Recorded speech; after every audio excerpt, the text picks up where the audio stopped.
Olá, hoje você terá um panorama geral de 3 perspectivas predominantes em educação que poderá subsidiar seus estudos sobre o processo de ensino e aprendizagem e os modelos pedagógicos de educação à distância. Como um indivíduo aprende? Difícil responder esta pergunta com objetividade, já que não há um consenso sobre o que significa ensinar, aprender e avaliar. Por isso, é tão importante conhecer as concepções pedagógicas que embasam as propostas educacionais e refletir sobre os componentes do processo de ensino e aprendizagem. Optamos por direcionar o conteúdo da nossa aula seguindo uma análise feita por Andréia Filatro para apresentar 3 perspectivas dominantes na área da educação.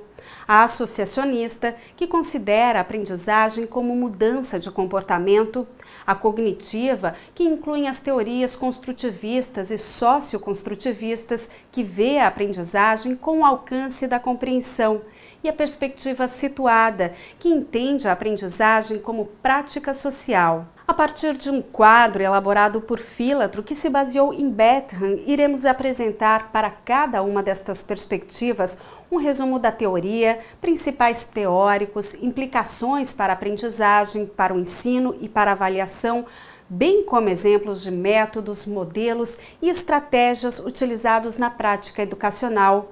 Nossa intenção é mostrar questões que possam te auxiliar no planejamento, organização e na escolha de modelos pedagógicos de cursos de educação à distância.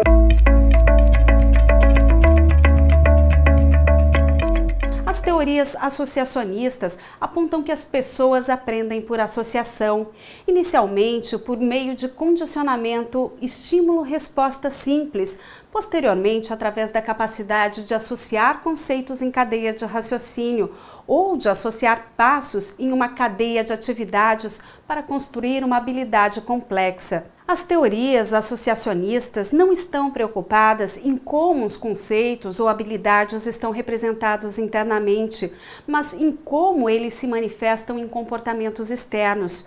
Como não há uma janela mágica que permita ver o que acontece dentro da mente humana, toda a aprendizagem formal repousa sobre a evidência externa, o comportamento, como um indicador do que foi aprendido.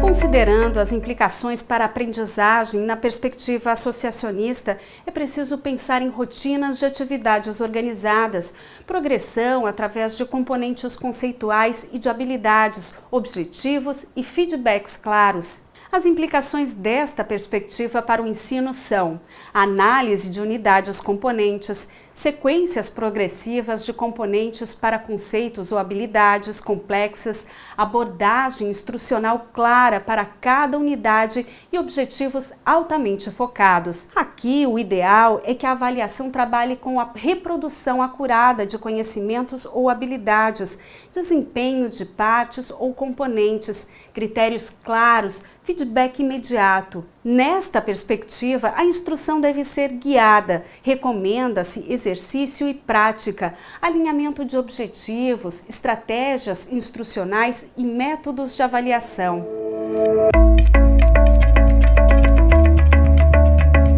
Essa perspectiva aponta que as pessoas aprendem ao explorar ativamente o mundo que as rodeia, recebendo feedback sobre as ações e formulando conclusões. A capacidade de construir leva à integração de conceitos e habilidades dentro das estruturas de competência ou de conceitos já existentes no aluno. A aprendizagem pode ser aplicada a novos contextos e expressa em novas formas. As teorias construtivistas estão mais preocupadas em como os conhecimentos e as habilidades são integrados pelos alunos. As teorias construtivistas individuais apontam para uma aprendizagem com uma construção ativa e de integração de conceitos, problemas pouco estruturados, oportunidade para reflexão e domínio da tarefa. Aqui são recomendados ambientes interativos e desafios apropriados, encorajamento à experimentação e à descoberta de princípios, adaptação a conceitos e habilidades existentes, treinamento e modelagem de habilidades metacognitivas. Na perspectiva construtivista individual, a avaliação é baseada na compreensão conceitual aplicada a conhecimentos e habilidades, em desempenho estendido, em processos tanto quanto resultados e em autoavaliação da autonomia na aprendizagem. Entre os exemplos de métodos e modelos estão a andaimaria cognitiva, as aprendizagens experiencial e experimental, ambientes construtivistas de aprendizagem e aprendizagens baseadas em problemas e em pesquisas.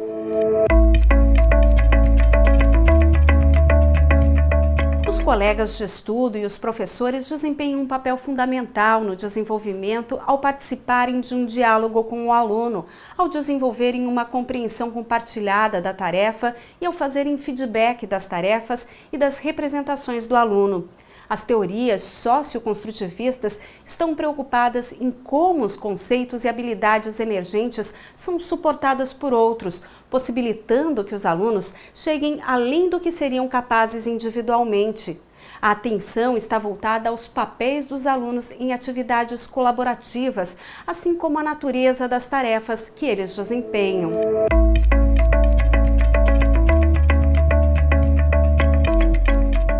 As teorias socioconstrutivistas apontam para um desenvolvimento conceitual por meio de atividades colaborativas, problemas pouco estruturados, oportunidade para discussão e reflexão, domínio e compartilhamento da tarefa. Aqui, o ensino deve contemplar ambientes colaborativos e desafios apropriados, encorajamentos à experimentação e descoberta compartilhada, foco em conceitos e habilidades existentes, treinamento e modelagem de habilidades, inclusive sociais. A avaliação é baseada na compreensão conceitual aplicada a conhecimentos e habilidades, desempenho estendido, processos e participação tanto quanto resultados, em certificados variados, em avaliação por pares e responsabilidade compartilhada. O ensino recíproco, o modelo conversacional suportado por computador e a aprendizagem colaborativa são alguns exemplos. Da mesma maneira que o socioconstrutivismo, a abordagem situada enfatiza o contexto social da aprendizagem, mas esse contexto deve ser muito mais próximo ou idêntico à situação na qual o aluno eventualmente aplicará a aprendizagem adquirida. A aprendizagem baseada em trabalho e desenvolvimento profissional continuado são exemplos típicos de aprendizagem situada. A autenticidade do ambiente de aprendizagem é tão significativa quanto o suporte que ele oferece. Por essa razão, atividades formais de aprendizagem recebem menos atenção. Aqui deve-se estimular práticas sociais de investigação e aprendizagem, aquisição de habilidades em contextos de uso, desenvolvimento de identidade como aluno, desenvolvimento de relações de aprendizagem e profissionais. O ensino deve abranger a criação de ambientes seguros para a participação do suporte ao desenvolvimento de identidades, a facilitação de diálogos e relacionamentos de aprendizagem e a elaboração de oportunidades de aprendizagem autênticas. Neste contexto, as avaliações devem ser baseadas em certificados de participação, desempenho estendido, incluindo contextos variados, autenticidade na prática, valores, crenças, competências e envolvimento dos pares. Na perspectiva pedagógica situada, são recomendados aprendizagem situada, participação periférica legítima, desenvolvimento profissional continuado e aprendizagem baseada em trabalho. Essas perspectivas que você acabou de conhecer norteiam os modelos pedagógicos da educação à distância. Mas afinal, como podemos definir um modelo pedagógico? Segundo Bern, um modelo pedagógico é um sistema de premissas teóricas que representam e explicam a forma como se aborda o currículo e se concretiza nas práticas pedagógicas, nas interações professor-aluno, objeto de estudo. Nesse triângulo, professor, aluno e objeto, são estabelecidas relações sociais, em que os sujeitos irão agir de acordo com um modelo definido. É importante você conhecer que os modelos de ensino online se ligam a uma ou mais teorias de aprendizagem e a modelos pedagógicos definidos. Vamos apresentar um exemplo destes modelos baseado em Duarte e Sangrá, modelos mais centrados no professor, modelos mais centrados na tecnologia e modelos mais centrados no estudante. Os modelos mais centrados no professor, apesar de recorrerem às novas tecnologias de informação e comunicação, fazem uma aplicação quase direta das mesmas técnicas, estratégias e métodos do ensino presencial para o ensino online.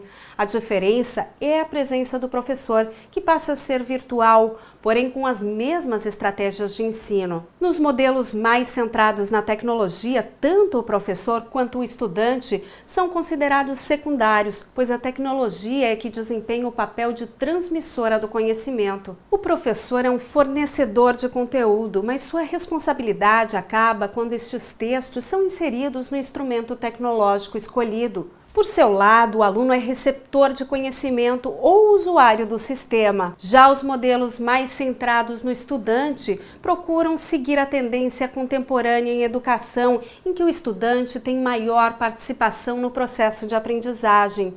São compostos por um conjunto de atividades e trabalhos colaborativos. São previstas discussões e interações. Aqui, a sala de aula é interativa. Você conseguiu identificar as teorias que estão norteando cada um destes modelos? Essa é uma questão fundamental para pensarmos nas metodologias de ensino à distância. Aprofunde esta discussão consultando o seu caderno pedagógico e a bibliografia contida nele e participe das atividades propostas no ambiente virtual de aprendizagem. Bons estudos!